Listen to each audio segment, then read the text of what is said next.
لغمان د ښکلا، سکون او آرامۍ یو داسې ځای دی چې هر سړی پکې د طبیعت له خوږو خوند اخلي.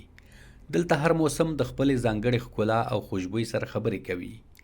د لغمان شنې او پراخه دښتې، د سیندونو روانې اوبه او د شنو ونو په منځ کې غځېدلې لارې د روحي سکون لپاره غوره انتخاب دی چې د ګڼو سیلانیانو پام یې ځان ته راګرځولی دی.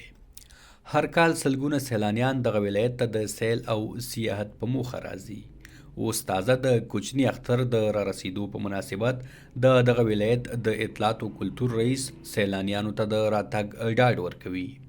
د کوچني اختر د رارسېدو په مناسبت باندې لغمان کې د سیلانیانو او د سیاحینو دپاره موږ الحمدلله پوره امنیتي او سیاحتي تدابیر نیولي دي چې تر څو د نورو ولایتو همدغسې نورو هیوادونو څخه هغه سیلانیان چې هغوی غواړي د لغمان تفریح وکړي او چکر ووهي، انشاءالله دلته موږ ورته پوره چمتووالی نیولی دی. هغه تاریخي، عبیدي، تفریحي سیمې، ښایسته منظرې انشاءالله هغوی په خدمت کې دي. دا چې لغمان د طبیعي ښکلاګانو، شنو درو، روانو ویالو، تاریخي او فرهنګي میراثونو مرکز دی، د سیل او سیاحت لپاره ځانګړې سیمې لري.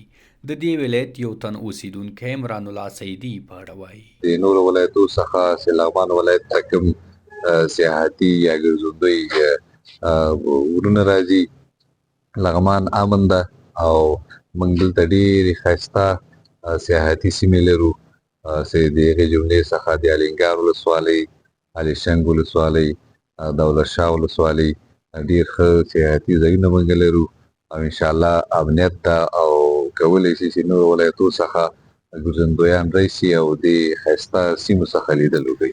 لغمان ته د ورتلو هره لحظه د طبیعت او تاریخ په غېږ کې د مینې یو داستان دی. که تاسو د آرام، ښکلا او تاریخ په لټه کې یاست، نو شین لغمان ستاسو لپاره غوره انتخاب دی.